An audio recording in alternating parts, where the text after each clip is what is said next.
회개기도, 재앙을 이겨내는 회개기도라는 제목으로 하나님 말씀 선포하겠습니다. 요즘 장마철이라 여러 가지 인적 재해가 있고 또한 재산 피해가 있는 것을 보게 됩니다.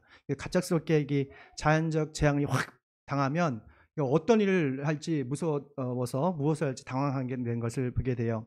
제가 오래전에 반지하에서 자취를 하고 있었습니다. 근데 비가 갑자기 막 장대비가 와가지고 그 벽을 뚫고 비가 확 들어왔어요. 예전에 집을 저도 참 허술하게 진 적이 있거든요. 그 당시에 너무 놀라가지고 어떻게 해야 할지 모르고 당했던 기억이 납니다. 그 당시 일기예보가 있었거든요. 게릴라성 어떤 비가 있을 것이다. 하지만 그거하고 우리 집하고 아무 상관이 없다고 생각했기 때문에 준비를 안 했습니다. 그 후로 우리 반지하 바로 위에 가니까 수로가 있더라고요. 그 수로를 깨끗하게 다 치워가지고 그 다음부터는 이런 침수가 없었던 것을 보게 돼요. 그래서 이게 비가 오면 항상 그런 옛날의 그런 트라우마가 생각이 납니다. 우리의 운명을 송두리째 빼앗아가는 또한 변화시키는 어떤 자연적인 재해가 있고 또한 전쟁 같은 재앙들이 예고시 오는 것처럼 보이지만 사실은 하나님께서 그러한 재앙이 있기 전에 미리 어떤 하나님의 종들을 통해서 또는 예언자를 통해서 알려주시는 것을 보게 돼요. 아모스 3장 7절 말씀 보니까 읽습니다. 참으로 주 하나님은 당신의 비밀을 그 종 예언자에게 미리 알리지 않고서는 어떤 일도 하지 않으신다. 아멘. 그러니까 하나님께서는 종말 때에 전쟁, 기근, 전염병이죠. 전염병으로 우리에게 재앙을 내리신다고 말씀하고 있습니다. 그러니까 우리 주변에 일어나는 많은 어떤 기근이나 전쟁이나 전염병들은 어떻게 보면 믿음의 시각으로 보면 하나님께서 하시는 일이라고 볼 수가 있는 것이죠. 그러니까 하나님의 시각으로 우리가 세상을 바라볼 수 있는 통찰력이 필요한 것을 보게 돼요. 하나님께서는 하나님의 백성을 자신의 생명처럼 귀하게 여기시고 사랑하십니다. 하지만 그들이 우상 숭배를 하고 하나님과 전혀 다른 삶을 살고 그런 어떤 죄악된 길을 가면 벌을 내리신 것을 보게 돼요. 그게 바로 이 이스라엘 역사를 통해서 우리가 잘 알 수가 있습니다. 이스라엘 역사를 보면 통일 왕국 시대가 있었습니다.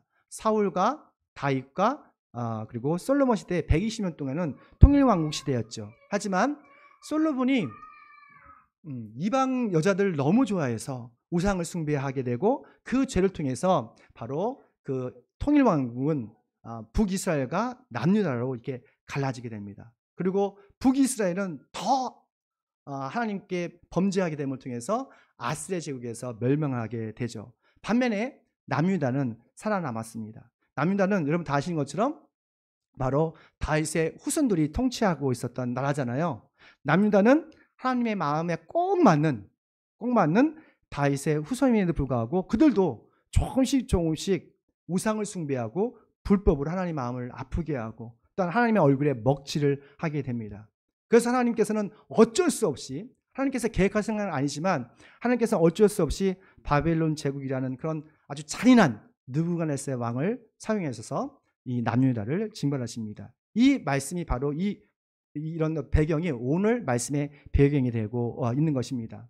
남유다의 마지막 왕, 바로 시드기야 왕이죠. 이 시드기야 왕은 그 바벨론 제국의 대군을 보면서 너무 두려워서 예레미야에게 중보기도를 오늘 부탁하는 장면이 나옵니다. 그러면 우리는 시드기야 왕과 같은 운명이 달린 재앙 앞에서 우리의 신앙의 태도는 어떠해야 할까? 그리고 어떻게 하면 이런 재앙들, 우리가 할 수 없는 그런 재앙과 고난을 이겨낼 수 있을까? 오늘 말씀을 통해서 함께 살펴보겠습니다. 함께 있습니다. 재앙 앞에서 두려움이 아니라 믿음으로. 아멘. 시드기야 왕은 현재 자신의 모든 권력과 자산과 생명을 잃을 수 있는 아주 재앙 앞에 서 있습니다. 그래서 할 수 있는 것이 바로 하나님께 기도하는 거였어요. 그리고 예레미야한테 기도 부탁을 합니다. 우리가 감당할 수 없는 문제가 있을 때 중보기도는 엄청난 큰 힘이 있고 능력이 있더라고요. 여러분 무슨 일 있을 때 저에게 기도를 부탁하십시오. 함께 중보 기도하겠습니다. 제가 아는 모르는 목사님은 정말 가까운 친하게 지냈던 목사님은 같이 그 둘째 아들이 갑자기 그 골수암에 걸렸어요. 초등학교 3학년 때.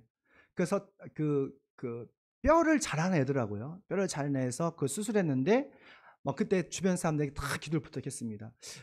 급성 그 골수암이기 때문에 대부분의 사람들이 이 아이가 죽지 않을까라는 생각을 했어요. 너무 급한 그런, 그리고 희귀병이라고 했거든요. 그래서 함께 기도했어요. 어떤 사람 믿음의 기도했겠고 어떤 사람 그냥 의무적으로 했겠죠. 근데 놀랍게도 수술이 너무 잘 되고 그 암이 치료가 된 거예요. 지금 우리 대영이 친구입니다. 사무엘이라고. 지금 건강하게 지금 고등학교 2학년으로 다니고 있습니다. 그처럼 중보기도는 하나님의 마음을 움직일 수 있는 그런 능력이 있습니다. 그런데 중보기도를 요청할 때에 단지 두려움 때문에 부탁하는 것과 믿음으로 부탁하는 것은 전혀 달라요. 시드기야 왕은 믿음이 아니라 삶의 두려움으로 예레미야 예언자에게 중보기도를 부탁합니다. 우리 2절 말씀입니다. 믿습니다. 우리가 멸망하도록 주님께 간절히 기도해 주십시오. 바빌론 왕 느부갓네살이 우리를 포위하여 공격하고 있습니다. 행여 주님께서 예전에 많은 기적을 베푸신 것처럼 우리에게도 기적을 베풀어 주시면 느부갓네살이 우리에게 물려주실 겁니다. 아멘. 시드기야 왕이 너무 급하니까 중보 기도를 부탁합니다. 근데 믿음을 한 것이 아니라 두려움으로 기도를 하더라고요. 여기서 행여라는 말이 있는데요. 히브리어를 보니까 보여주시겠어요? 우라이라는 말이에요. 우라이. 그러니까 이게 perhaps, 아마, 혹시 이런 뜻이에요. 그러니까 시드기야 왕은 여러 가지 방법 중에 이 중보 기도도 하면 좋지 않을까. 그러니까 나의 어떤 외교력, 나의 어떤 지혜, 지식 이런 것도 있지만 요 중보기도 하나님께 기도하면 혹시나 아마도 이게 되지 않을까라는 그런 걸로 기도한 거예요. 그러니까 하나님을 절대적으로 믿은 게 아니에요. 그러니까 우리의 운명이 전능하신 하나님의 손에 달렸다는 것을 지금 시드기야 왕이 믿고 있지 않은 거예요. 하나님께서는 우리 모든 삶의 모든 것을 해결할 수 있는 전능하신 하나님이십니다. 그럼에도 불구하고 시드기야 왕은 하나님의 능력보다 자신의 지혜, 자신의 권력, 그리고 외교력을 더 신뢰했던 것이죠. 그런 하나님보다 더 믿는 구석이 너무 많았던 거예요. 하나님은 가끔 우리가 하나님보다 더 신뢰하는 교만을 깨트리기 위해서 용광로 같은 시련을 우리에게 허락할 때가 있습니다. 그런 삶의 고난을 통해서 하나님보다 더 신뢰한 것들, 우리의 재산, 권력, 명예, 이걸 다 내려놓게 하시더라고요. 예레미야서 9장 23절 말씀 우리 함께 있습니다. 나 주가 말한다. 지혜 있는 사람은 자기의 지혜를 자랑하지 말라. 용사는 자기의 힘을 자랑하지 말라. 부자는 자기 재산을 자랑하지 말라. 우리가 혹시 우리의 가진 것, 우리의 권력, 우리의 명예 이런 걸 혹시 자랑하고 싶지 않을까요? 저도 그런 것 같아요. 가끔 그렇게 불쑥불쑥 없는데도 이러니 있는 사람은 얼마나 더 그렇겠어요. 그렇지 않습니까? 그러니까 믿음으로 기도하는 사람은 자신의 지혜, 힘, 재산을 자랑하지 않습니다. 왜냐하면 우리가 누리는 지혜, 권력, 이 재산이 다 누구의 선물이에요? 하나님께 주신 선물로 믿기 때문에 그렇습니다. 그래서 믿음으로 기도하는 사람은 우리의 소유를 자랑하는 것이 아니라 우리에게 이 모든 소유를 주신 하나님을 자랑하고 하나님을 찬양하고 하나님을 기뻐하는 거예요. 어떤 열악한 상황에서도 하나님의 선한 뜻을 믿기 때문에 온전히 우리는 믿음으로 기도할 수가 있습니다. 왜냐하면 정말 우리 향하신 하나님의 본래의 뜻, 우리 향하신 본래의 뜻은 재앙이 아니라 번영이고 절망이 아니라 희망이기 때문에 그렇습니다. 예레미야서 29장 우리 11절 말씀 우리 함께 읽을게요. 너희를 두고 계획하고 있는 일들은 오직 나만이 알고 있다. 내가 너희를 두고 계획하고 있는 일들은 재앙이 아니라 번영이다. 너희에게 미래에 대한 희망을 주는 것이다. 나 주의 말이다. 여러분 이 말씀 믿으시죠? 이 말을 믿으면 정말 잠시 삶의 문제의 그 어려움 때문에 기도하는 것이 아니라 하나님께서 우리 향하신 본래의 뜻, 사랑하심을 믿고 기대함으로 믿음으로 기도하시길 축원합니다. 중보 기도가 우리 삶의 문제를 해결하는 여러 가지 방법 중에 하나가 아니라 전부임을 믿음으로 고백하기를 축원합니다. 그래서 교회 올 때 그냥 냉수냉수 오는 것이 아니라 하나님께서 나의 기도를 들으시겠지 그런 기대감으로 기도할 때에 주님께서 그 기도를 응답해 주시고 정말 재앙에서 번영으로 절망에서 희망으로 여러분을 옮겨주실 걸 믿습니다. 두 번째입니다. 우리 함께 읽을게요. 하나님의 응답이 우리의 기대와 달라도 주님께 순종하라 라는 것입니다. 남유다와 이 바벨론 제국의 전쟁은 단순한 그런 국가적인 전쟁이 아니라 하나님의 심판의 메시지가 담겨 있었어요. 대부분의 전쟁은 어떤 국가 간의 어떤 이익 때문에 싸우잖아요. 그렇지 않습니까? 그러니까 계속 그런 갈등 때문에 이익 때문에 싸우는데 이 남유다가 겪었던 이 전쟁은 하나님의 사랑과 정의를 무시했던 백성들의 죄에 대해서 하나님께서 심판하려는 그런 메시지가 담겨 있습니다. 우리 5절 말씀 우리 함께 읽어볼게요. 내가 직접 너희를 공격하겠다. 이 분노, 이 노여움, 이 우라를 참을 수가 없어서 내가 팔을 들고 나의 손과 강한 발로 너를 치고 사람이야 짐승을 갈지 않고 이 두성에 사는 모든 것을 칠 것이니 그들이 무서워 연병이 걸려 몰살할 것이다. 아멘. 여기서 보면 내가가 누구죠? 하나님이세요. 그러니까 하나님께서 직접 손을 들어서 내가 나의 백성, 나의 남유다를 다 치겠다는 거예요. 나의 분노, 나의 노염이 참을 수 없다고 말합니다. 우리는 하나님을 생각할 때 하나님의 속성 중에 가장 보편적인 것은 사랑입니다. 하나님의 사랑이시고 긍휼하신 하나님인데 여기 말씀 보니까 하나님께서 손을 직접 들어서 전쟁과 기근과 전염병으로 백성을 다 쓸어버리겠다는 거예요. 그리고 주님의 말씀대로 남유다는 전멸하게 됩니다. 왜 사랑과 은혜가 넘치시는 하나님께서 이렇게 화를 내고 경노하실까? 그 이유는 한 가지예요. 남유다 백성들이 우상 숭배와 불순종으로 하나님의 정한 선을 넘었기 때문에 그래요. 하나님께서 모든 것에 질서와 선을 주셨어요. 바다가 육지를 넘어가지 않는 것은 그런 선을 만들어줬기 때문에 그렇습니다. 근데 사람은 자꾸 그 선을 자유롭게 넘나들어요. 그래서 하나님께서는 화가 나시는 거예요. 예레미야서 15장 6절 말씀입니다. 읽을게요. 네가 바로 나를 버린 자다. 나 주의 바이다.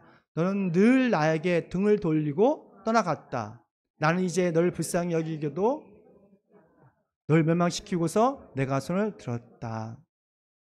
읽을 때 같이 읽어주면 참 좋을 것 같습니다. 너는 늘 나에게 등을 돌렸다.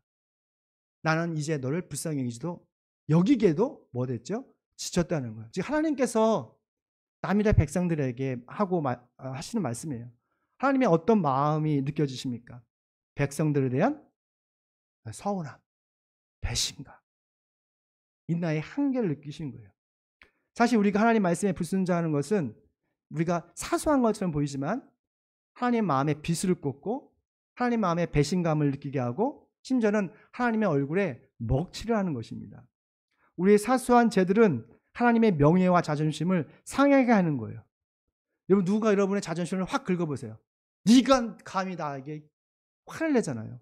하나님께서도 거룩하신 하나님께서도 자신의 명예가 실추되고 자신의 얼굴에 먹칠하는 걸 보고 가만히 있으신 그런 분이 아니세요.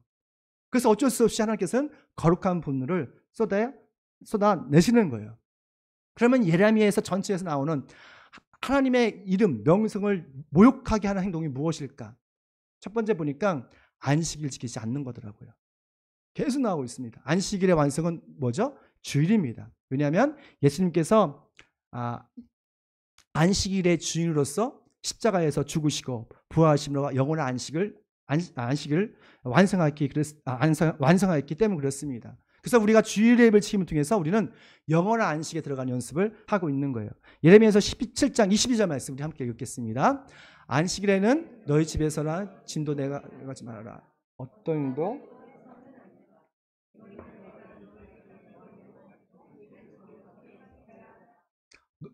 주님께서 이렇게 안식일을 강조하셨습니다. 아무것도 하지 마. 그냥 가만히 있어. 예배만 드려. 너희들 나만 생각해. 우리는 물질의 11조만 생각하는데 시간의 11조를 생각하지 않는 경우가 있는 것 같아요. 우리 시간과 물질과 우리 모든 것이 다 주님의 것이라고 우리는 찬양하잖아요. 주님께 주셨다고 찬양하잖아요. 이것을 잘 관리하고 이걸 통해서 하나님 나라를 이 땅에서 세워가고 복음을 전하고 어떤 주님의 문제교회를 세워가는 거잖아요. 근데 이 모든 것이 에 있어서 우리가 시간이 주님의 것이라고 고백하는 것이 어떻게 보면 주일날 모든 걸 다 내려놓고 예배드리는 거예요. 우리가 하나님께서 창조하신 자연을 통해서 하나님의 숨결과 창조의 섭리를 느끼고 영혼의 힐링을 경험할 수가 있어요. 어떤 성도는 이런 걸 자연의 섭리를 통해서 하나님을 느끼기 위해서 여행을 간대요.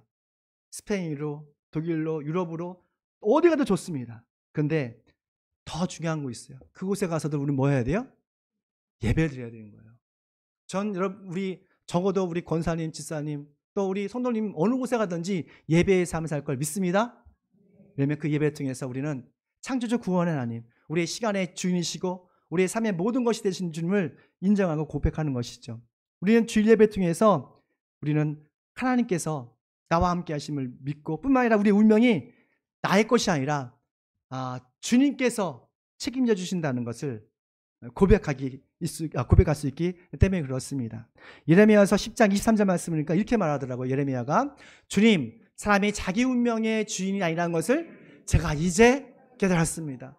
아무도 자기 생명을 조종하지 못한다는 것도 제가 이제 알았습니다. 그럼 이거 여러분의 고백이 되었으면 좋겠습니다. 나의 운명이 아니라는 거예요. 주님께서 나에게 허락하신 그 시간, 그러니까 예레미야는 나라가 망하는 걸 보면서, 많은 사람들이 고통받는 걸 보면서 그걸 깨달은 거예요. 나의 생명, 나의 운명이 나의 것이 아니라 누구의 것이라고요? 하나님께서 주장하시는구나. 이런 믿음이 생긴 것이죠. 또 하나님의 명예를 욕되게 하는 것은 우상을 숭배하는 것입니다. 거룩하신 하나님은 우리가 우상 숭배하는 것을 가장 혐오하시고 그 죄에 대해서 반드시 물으십니다. 예레미야서 25장 6절 말씀 보니까 읽습니다. 또 너희는 다른 신들 쫓아다니면서 섬기거나 경배하지 말고 손으로 만든 우상을 섬겨서 나의 분노를 격발시키지 말아라. 그러면 나도 너에게 재앙을 내리지 않겠다고 하겠다. 이 말씀에 잘 읽어보시면 우리가 겪는 대부분의 재앙과 고난은 어디서부터 오는 거예요? 우리가 우상 숭배를 함으로부터 시작되는 거예요. 죄로부터 오는 것이죠. 그만큼 하나님은 우상 숭배를 혐오하시고 경노하십니다. 우상의 정체는 뭐예요? 그것은 헛된 것이거든요. 예레미야서 10장 3절 말씀 보니까 읽을 게 많네요. 제가 예레미야서를 다 읽었습니다. 52장을 다 읽고 여러분에게 어떻게 하면 이걸 압축해서 전해드릴까 많이 써왔습니다. 그러니까 여러분 너무 많이 읽는다고 말씀하지 마시고 좀 같이 읽어줬으면 좋겠습니다. 읽습니다. 이방 사람이 우상을 숭배하는 풍속은 허황된 것이다. 그들의 우상은 숲속에서 배워온 나무요 조각가가 연장으로 만든, 그러니까 우리가 만들어진 우상도 있고 보이지 않는 우리의 마음의 우상도 있잖아요. 근데 대부분의 사람들이 보여지는 우상인데, 그러니까 대부분의 이것은 나무고 돌이라는 거예요. 아무런 영향을 끼치지 못한다는 것이죠. 제가 중학교 때 그 종교심이 대단했습니다. 우리 부모님이 다 불교 신자였기 때문에 어느 날 석굴암으로 수학여행 갔어요. 석굴암 그 당시 갈 때는 왜냐면 그 부처들의 부처상이 많았어요. 쌌어요. 그래서 그 당시 500원인가 600원 주고 유명한 돌 부처상을 사왔어요. 이제 불교심이 대단했다니까. 그랬어요? 내가 미쳤구나. 그런 말 하면 안 돼. 부끄러운 일인데 여하튼 왜 그런 말까지 해가지고 석가모니 돌 석가모니 갖고 목탁서 사왔어. 효심해. 우리 아버지가 좋아했어요. 중이야 반쯤 이렇게 매일 목탁 두르고 아침마다 막 불경 외우고, 저도 불경을 외울 정도로 하도 들어가지고 그랬어요. 죄송합니다. 그래서 근데 이거 하다 보니까 마음이 편하더라고요. 그래서 아침에다가 이게 집안 한 구석에 다 갖다 놓고 아침마다 기도했어요. 오늘도 지켜달라고 기도하고. 그러면 왠지 마음이 편하고 안전한 느낌이 드는 거예요. 근데 고등학교 와가지고 제가 우리 친구가 전도해서 예수님 믿게 됐어요. 그러니까 저는 이 바닥에도 있었고 저 바닥에도 있었던. 그러니까 예수를 믿고 나서 이게 잘못된 거 알잖아요. 우상 숭배라는 걸 알잖아요. 보여지는 우상, 뭐 내적인 우상도 있지만, 그래가지고 그거를 들고 떨리는 마음으로 그거 갑자기 보려니까 안 보여져요. 그게 내가 숭배했던 경배했던 그 신인데, 그래서 하여간 용기를 가지고 그 돌 석가모니를 탁 들고 가다가 내 가락을 확 집어 던졌어요. 그럼 막 도망갔어요. 그래서 그 한 주 같은 애 내가 얼마나 두르고 떨렸는지 혹시 해코지 하지 않나 막 그런 마음이 들더라고요. 이런 경험 없으세요? 다 거룩하게 살았구나. 저는 그런 경험이 있어요. 이 귀신이 날 해코지 하면 어떨까? 막 그런 생각이 드는 거예요. 근데 아무 일도 일어나지 않았어요. 그 후로 돌로 만든 것, 이것이 나의 운명을 좌지우지하는 것이 아니라 하늘과 땅을 창조하신 하나님께서 나의 운명을 책임져 주신다라는 믿음이 생겼습니다. 우상은 하나님보다 더 집착하고 사랑하는 것이 현대적인 우상이에요. 옛날에는 돌이라든지 어떤 다양한 이런 상들이 우상이었잖아요. 지금은 이 우상보다 더 대단한 것이 있습니다. 자아예요, 자아.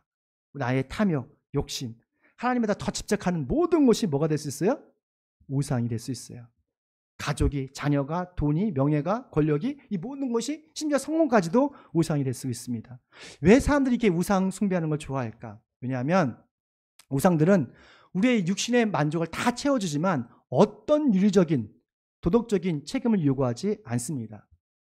남유다에는 하나님을 잘 섬기는 사람도 있었지만 대부분 사람들이 바알 우상과 아세라 우상에게 다들 절하고 그게 푹 빠져 있었어요. 왜냐하면 바알과 아세라는 풍요의 신이었어요. 근데 그 풍요를 얻기 위해서는 뭐 하면 돼요? 단순히 그 바알에 있는 사제들과 성적 관계를 맺으면 돼요. 그럼 먹고 마시고 즐겁게 놀기만 하면 복을 받는데요. 윤리적인, 도덕적인 말씀이 전혀 없는 거예요. 그런데 우리 하나님은 우리에게 성결한 삶을 살라고 말씀합니다. 그 성결의 삶의 기준이 뭐예요? 10계명이에요. 예수님은 이 10계명을 하나님을 너의 마음과 뜻과 목숨을 다해서 사랑하고 네 이웃을 네 몸처럼 사랑하라 라고 2계명으로 3계명으로 이렇게 만들어 주셨어요. 우리가 예수님의 제자라면 우리의 인생의 목적이 마음과 뜻과 생명을 다해서 누굴 사랑하는 거예요? 하나님을 사랑하는 거예요. 그리고 이웃을 사랑하는 거예요. 여러분이 하나님을 사랑하기 때문에 오늘 이 시간 나와서 예배드리는 거예요. 여러분 이웃을 사랑하기 때문에 복음을 증거하는 거예요. 하나님의 사랑과 이웃을 사랑은 이 분리된 것이 아니라 하나예요. 내가 하나님을 사랑한다면서 남편을 비유하고 아내를 비유한 거는 그건 어부성설이에요. 우리가 조금씩 발전해 가야 돼요. 하나님을 사랑하면 여러분 아내와 남편, 자녀를 사랑하고 교회를 사랑하게 됩니다. 그리고 더 나아가서 죽어가는 영혼들을 사랑해서 복음을 전할 수밖에 없어요. 그것은 하나님을 사랑하고 이웃을 사랑하는 것이 바로 하나님의 뜻이기 때문에 그렇습니다. 우리가 하나님을 사랑하고 이웃을 사랑하면 우리의 삶이 너무 단순해져요. 그리고 하나님 기뻐하시는 성결한 삶을 살아가게 돼 있습니다. 왜 우리는 하나님의 명령을 지켜야 할까? 왜냐하면 하나님께서 우리를 그렇게 사랑하셨기 때문에 그렇습니다. 하나님께서 우리를 마음과 뜻과 생명을 다해서 먼저 사랑하셨기 때문에 우리도 하나님을 사랑하는 거예요. 그 증표가 뭐예요? 바로 십자가에 달려 죽으신 예수 그리스도세요. 그렇기 때문에 우리가 하나님의 말씀에 순종하는 거예요. 그런데 요즘은 교회 목회자들조차도 이 말씀이 너무 부담스럽다고 말해요. 너무 부담스러운 말씀입니다. 예레미야서 23장 34절 말씀을 보니까 이렇게 말합니다. 함께 있습니다. 또 부담이 되는 주님의 말씀이라는 말을 사용하는 예언자나 제사장이나 백성이 있으면 내가 그 사람과 그 집안에 벌을 내겠다 하여라. 하나님, 이 말씀은 너무 어렵습니다. 우상 숭배하지 말라는 거, 하나님을 마음과 뜻과 생명을 다해서 사랑하라고요? 우리 인생의 목적이 되게 하라고요? 너무 어렵다는 거예요. 부담스러운 말씀입니다. 하지 마십시오. 그 당시나 지금이나 거의 비슷해요. 예수님의 지상명령, 어떻게 보면 우리에게 부담스러운 말씀일 수가 있어요. 그런데 우리가 예수님의 사랑을 경험하고 성령님께서 우리 안에 임재하신다면 그 말씀에 순종할 수밖에 없는 것을 보게 돼요. 제가 애양원에 그 여수에 한번 가봤는데요. 지난주에 가봤던 것 같아요. 큰 감동을 받고 왔습니다. 거기 보니까 그 뮤지엄, 박물관이 있더라고요. 그러니까 그 문둥에 어린 소녀의 시가 써 있더라고요. 그러니까 나라도 그 어린이를 버렸고 가족도 버렸고 정말 쓰레기장 같은 곳에서 천막을 치고 살았는데 이 저 미국에 있는 선교사님이, 의사 선생님이 그 아이를 사다가 그를 치료하는 거예요. 그리고 그의 끝까지 그 아이를 치료하는 거 보면서 그 모습을 보면서 야, 이게 예수님의 사랑이라는 것을 보게 되었습니다. 우리가 그렇게까지는 할 수 없을지라도 우리는 예수님의 사랑을 우리가 사소한 주님께서 맡겨주신 그 사명을 감당한다면 어떻게 보면 예수님의 사랑을 지금 실천하고 있는 것임을 믿습니다. 하나님께서 각자마다 우리 사명을 주셨어요. 정말 우리 우상에 집착하는 것이 아니라 서로 사랑하고 복음을 전함으로 예수님의 명예를 높이는 우리 나사렛 성경인이 되시길 축원합니다. 마지막입니다. 우리 마지막 있습니다. 주님 말씀에 회개함으로 주님께 자신을 굴복시키라. 아멘. 하나님께서 우리에게 감당할 수 없는 삶의 문제를 주시는 것은 그 문제에 그냥 단순히 항복하는 것이 아니라 하나님 말씀에 우리의 고집, 우리의 아집을 굴복시키고 회개시키기 위해서 하는 것입니다. 우리 9절 말씀을 우리가 함께 읽을게요. 이 도성 안에 머물러 있는 사람은 전쟁이나 기근이나 연병으로 죽을 것이다. 그러나 지금 너희를 에워싸고 있는 바벨로니아 군대에게 나아가서 항복하는 사람들은 죽일 것이다. 그 사람은 적어도 자신의 목숨만을 건질 것이다. 아멘.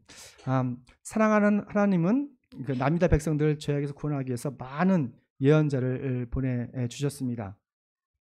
우리가 아는 대로 이사야, 하박국, 스바냐, 예레미야 같은 많은 예언자를 보내줘서 하나님의 뜻을 전하셨죠. 그들은 여전히, 그럼에도 불구하고 그들은 여전히 자신의 어떤 안녕과 복을 위해서 우상 숭배하고 거짓말하고 음란하고 쾌락적이고 이기적인 삶을 살았습니다. 게다가 그들에게 이상한 왜곡된 신앙이 있었어요. 이게 우리에게도 있는 것 같은데, 그것은 그들이 아무리 악한 짓과 하나님의 마음에 어떤 못을 박는 악한 일을 해더라도 하나님의 임재하시는 예루살렘 성지에 머물면 안전하다는 왜곡된 신앙이 있었어요. 아무리 죄를 지어도 거룩한 성전에 머물러 있으면 그 성전이 그 사람을 보호한다는 왜곡된 믿음이 있었던 것이죠. 사람이 탐욕적이고 이기적이게 되면, 아주 이기적인 극에 가면 거룩한 하나님의 성전까지도 자신의 안녕을 위해서 우상으로 만들 수가 있어요. 그리고 신앙생활이 자신의 행복을 위한 놀이터로 생각할 수가 있습니다. 상당히 무서운 말이에요. 웅장하고 거대한 건물이 우리를 거룩하게 하는 것이 아니라 예수 그리스도를 믿고 그 말씀에 순종할 때 우리는 거룩해지고 성결해지고 이렇게 되는 거예요. 거룩하고 큰 교회가 여러분을 이렇게 하는 게 아니라니까요. 근데 많은 현대 그리스도인들이 자신의 죄를 회개하지 않으면서 웅장한 교회에 다니기만 하면 나는 여기서 구원을 받았구나 라는 착각하는 경우가 많아요. 교회가 크고 작고를 떠나서 우리의 영혼과 몸이 하나님 앞에서 회개할 때, 그리고 성결한 삶을 살아갈 때 우리는 현재의 구원을 누릴 수가 있는 겁니다. 교회의 사이즈와는 아무 상관이 없어요. 사랑하는 성도 여러분, 교회 건물을 자신의 안녕과 축복을 위해서 우상으로 만들지 마십시오. 교회 건물은 크기가 우리의 믿음을 드러내는 것이 아니라 우리의 회개하는 삶이 우리의 믿음을 드러내는 것입니다. 우리 모두가 하나님 앞에서 성결한 삶을 살기를 소원합니다. 그러면 우리가 마지막으로 우리 이런 하나님이 주신 재앙 앞에서도 우리 생존할 수 있는 방법이 무엇일까? 그것은 주님의 말씀이, 우리 주님의 응답이 우리가 생각과 다를지라도 그 말씀에 유연하게 순종하는 거예요. 우리 8절 말씀 우리 함께 읽습니다. 나 주가 말한다. 내가 너희 앞에 생명의 길과 주님의 길을 둔다. 바벨로니아 군대에 나아가서 항복한 사람은 죽지 않을 것인다. 아멘. 그 당시 생각해 보십시오. 누가 그 오랑캐 같은 잔인한 그 바벨론 군대 앞에서 항복하고 싶은 사람이 어디 있겠어요? 자신의 자존심, 무력감을 다 내려놓고 나가야지만 할 수가 있는 거예요. 근데 주님께서는 그 길이 너희들에게 살 길이라는 거예요. 여기서 우리는 회개가 무엇인지를 알 수가 있어요. 회개는 하나님의 말씀에 자신의 신념, 그리고 의지, 생각조차도 굴복시키는 겁니다. 굴복시키는 거예요. 그래서 하나님 앞에서 자신을 굴복시켜서 하나님께 말씀에 순종함으로 회개하게 되는 것이 바로 회개이죠. 하지만 주님 앞에서 우리가 회개할 때 우리는 생존할 수 있고 우리의 영혼과 몸이 다시 회복될 수 있는 것을 보게 돼요. 주님 앞에서 우리의 모든 죄악을 회개하고 굴복함으로 모든 재앙에서 구원을 받는 하나님의 자녀가 되길 축원합니다. 마지막 우리 말씀 읽고 마치겠습니다. 예레미야서 18장 8절 말씀이죠. 읽습니다. 그 민족이 내가 경고한 죄에서 그렇기만 하면 난 그들에게 내리려고 생각한 재앙을, 아멘. 이 말씀이 오늘 이 시간 우리 더부르 성도들에게 임하길 축원합니다. 기도하겠습니다. 우리의 생사화합을 주장하시는 전능하신 하나님을 찬양합니다. 우리가 감당할 수 없는 삶의 문제와 재앙의 두려움으로 기도하는 것이 아니라 믿음으로, 오직 주님만이 우리의 모든 걸 살 수 있다는 그 믿음으로 기도하게 하여 주시옵소서. 또한 하나님의 응답이 우리의 기대와 다를지라도 주님의 말씀에 온전히 순종할 수 있는 그런 유연성이 있는 하나님의 백성